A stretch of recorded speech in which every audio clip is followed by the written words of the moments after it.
ગેરકાયદેસર અસામાજિક તત્વો, તો તમે એવું શું અસામાજિક કામ કર્યું? એ તો મીડિયામાં તો જે બોલતા હોય એ શું કરીએ.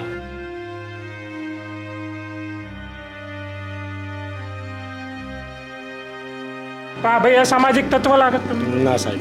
હા, આ જે શહેરોનું જે ઝેર હતું ને, ધીરે ધીરે હિન્દુ મુસલમાન એવા ગામડા સુધી પહોંચાવા લાગ્યું. તો તમને ભાઈ આ ભાઈથી હિન્દુ છે એમનાથી કઈ નફરત? તમને કોઈ નફરત નહીં. નફરત છે નહીં. તો એવું ફેલાવવામાં આવે છે કે આ બધું થઈ ગયું છે હિન્દુ મુસલમાન. તમને એવું કહેવામાં આવે છે કે આ જે લોકો છે ને જે ગેરકાયદેસર બાંધકામ કર્યું એ અસામાજિક તત્વો હતા, એ હિંસા કરતા હતા એટલે જ તોડ્યું. સાથીઓ, તમે આ જોઈ શકો છો કે આ બળિયાદેવ મહારાજનું મંદિર છે ને એની બાજુમાં જે કંઈ દુકાન છે એ તોડી છે, પણ મંદિરનું જે છે આગળનો ગેટ એ સુરક્ષિત છે અને સેમ એક્ઝેક્ટ એ જ માપમાં આ મંદિર છે ને એ જ માપમાં આ દુકાન છે.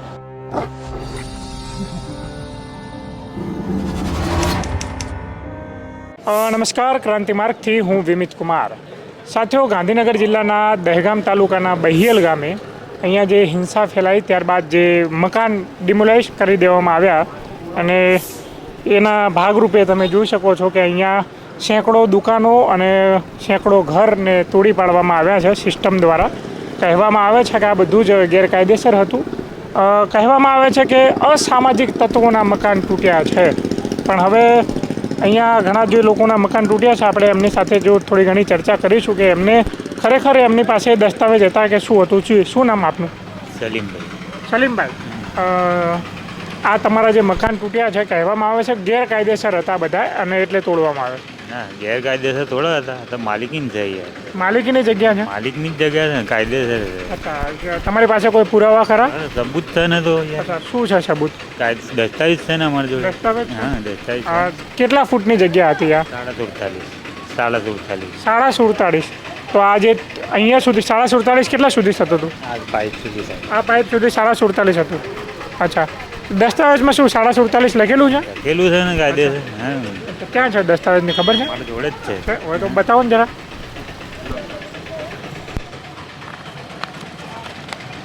આ તમે દસ્તાવેજ કરાયો હતો? આ દસ્તાવેજની નકલ હોય છે. એટલે ક્યારે કરાયો હતો આ? આ તો અમારા ફાધરના ટાઈમે લીધેલી છે. અચ્છા, ખરીદેલી હા, જગ્યા. ખરીદેલી જગ્યા. હવે એની અંદર દસ્તાવેજની અંદર 1995માં કરાયેલું છે આ તો? 95. અચ્છા, આ તો દહેગામ. હા, અમારા ફાધરે રાખેલી છે. અચ્છા, ખરીદેલી જગ્યા છે ને? ખરીદેલી છે. અચ્છા, અને 1995માં આમનો દસ્તાવેજ થયેલો છે. આ 17.5 બાય 47 હે ને? તો આ 17.5 બાય 47નો આ દસ્તાવેજ છે, એની નકલો આપણે તમને આમને બતાવીશું.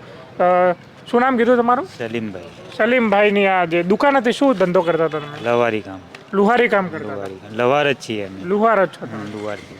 અચ્છા, તો અહીંયા કેટલું રોજનું કેટલું આવક થઈ જતી અંદાજે? ભાઈ ખર્ચા પોણી ચાલે, અહીંયા ધંધો પોણી ચાલતો હતો આપણો. એટલું કોઈ હાઈ ધંધો નહીં આપણો, કોઈ મજૂરી કામ કરીએ ખાલી. તો હવે આ તમારા અહીંયા જે ભાગ હતો બહારનો, હવે ઘરમાં લઈ જઈને ધંધો કરવો પડશે ને? એ તો હવે શું કરે, ચલવી લઈશું. કેવું? હા, તો નુકસાન કઈ થયું છે? નુકસાન તો કશું નહીં, આ તોડીએ જ નુકસાન ખાલી. અચ્છા, હા, ઓકે. હવે તમારા આવકનો બીજો કોઈ સ્ત્રોત? આ તો કેટલા દિવસ બંધ રહેશે ધંધો? આ તો કોઈ નક્કી નહીં હવે. અચ્છા, તમે જોઈ શકો છો. અને કહેવામાં આવે છે કે આ અસામાજિક તત્વો હતા એટલે તોડી નાખ્યું. હા ભાઈ, ઉપરથી હતા આ કે PW વાળા છે આ કે આ. નહીં, તમને એવું કહેવામાં આવે છે કે આ જે લોકો છે ને જે ગેરકાયદેસર બાંધકામ કર્યું એ અસામાજિક તત્વો હતા, એ હિંસા કરતા હતા એટલે જ તોડ્યું.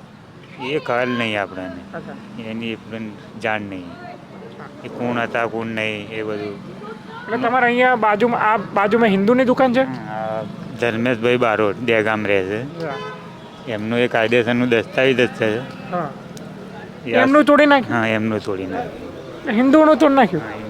ચલો આપણે ધર્મેશભાઈ પાસે જાણવાનો પ્રયાસ કરીએ છીએ કે એમનું મકાન જે છે એમનું મકાન પણ તોડી પાડવામાં આવ્યું છે. તો ધર્મેશભાઈ, અચ્છા, શું નામ પૂરું આપનું? બારોટ ધર્મેશભાઈ. બારોટ. તમે તો હિન્દુ છો? હા, આ તો સાહેબ હવે કોઈનું જોવો ને નંબરમાં તો જે રીતે કહેવામાં આવે છે કે ખાલી મુસ્લિમ સમુદાયના લોકોના જ મકાન તૂટ્યા છે, ગેરકાયદેસર અસામાજિક તત્વો. તો તમે એવું શું અસામાજિક કામ કર્યું? હા હવે એ તો મીડિયામાં તો જે હવે બોલતા હોય એ હવે શું કરીએ. પણ સત્યતા એટલી ખરી, તમારી બાજુમાં જ મુસ્લિમ સમુદાયની દુકાન છે, તમને એવું લાગ્યું છે કે આ અસામાજિક હોય? ના સર, અચ્છા. નથી લાગ્યું. તે બાજુમાં વર્ષોથી કેટલા સમયથી અહીંયા છો? 10 વર્ષથી. 10 વર્ષથી. તો આ ભાઈ અસામાજિક તત્વ લાગે છે તમને? ના સાહેબ, હા. તો ક્યાં તમારો ના ભાઈનો વ્યવહાર કેવો છે? સારું છે, ઘર જેવું છે. ઘર જેવો છે.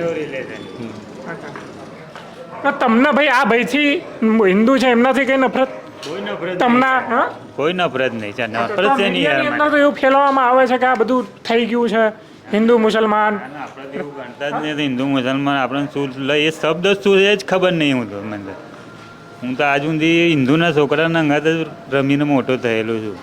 હા. પણ જો આ જે શહેરોનું જે ઝેર હતું ને ધીરે ધીરે હિન્દુ મુસલમાન એવા ગામડા સુધી પહોંચાવા લાગ્યું નથી. ખરેખર વાસ્તવિક પરિસ્થિતિ આ તમે પેલા ધર્મેશભાઈને સાંભળ્યા હોય અને આ સલીમભાઈને સાંભળ્યા હોય. આ બંને બાજુમાં દુકાન છે. એક હિન્દુની દુકાન છે અને એક મુસ્લિમ સમુદાયની દુકાન છે. આ બંનેના ધરાશાયી કરી દેવામાં આવી છે ગેરકાયદેસર. આ ભાઈ પાસે 1995નો દસ્તાવેજ છે. એટલે 1995 પછી છેક 2025માં યાદ આવ્યું કે આ સલીમભાઈએ ગેરકાયદેસર બાંધકામ કર્યું અને આ ભાઈ અસામાજિક તત્વ છે એવું એમને 2025માં ખબર પડી. બાજુમાં જે હિન્દુ ભાઈની દુકાન છે એનું કહેવું છે કે નહીં આ તો અમારે જેવો ઘર જેવો સંબંધ છે. પણ કહેવામાં આવે છે ભાઈ સત્તા આગળ શાણપણ નકામું. એ ચૂપચાપ એમનો મકાન એમની દુકાન હતી એ તૂટવા દીધી. આપણે બીજા સાથીઓ સાથે પણ વાતચીત કરીશું કે એમનું જે મકાન ધરાશે દુકાન અને મકાન ધરાશય કરવામાં આવી. સાચો તમે આ જોઈ શકો છો કે મારી પાછળ જે દુકાનો છે એ બધી ધરાશાયી કરી દેવામાં આવી છે અને એક્ઝેક્ટ મારી સામે પાછળની બાજુ બતાવો જરા કેમેરામેન, અહીંયા મંદિર પણ છે.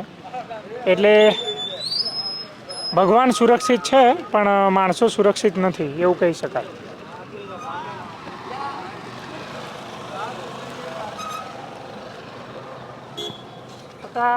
સાથીઓ તમે આ જોઈ શકો છો કે આ બળિયાદેવ મહારાજનું મંદિર છે ને એની બાજુમાં જે કંઈ દુકાન છે એ તોડી છે પણ મંદિરનું જે છે આગળનો ગેટ એ સુરક્ષિત છે અને સેમ એક્ઝેક્ટ એ જ માપમાં મંદિર છે ને એ જ માપમાં દુકાન છે.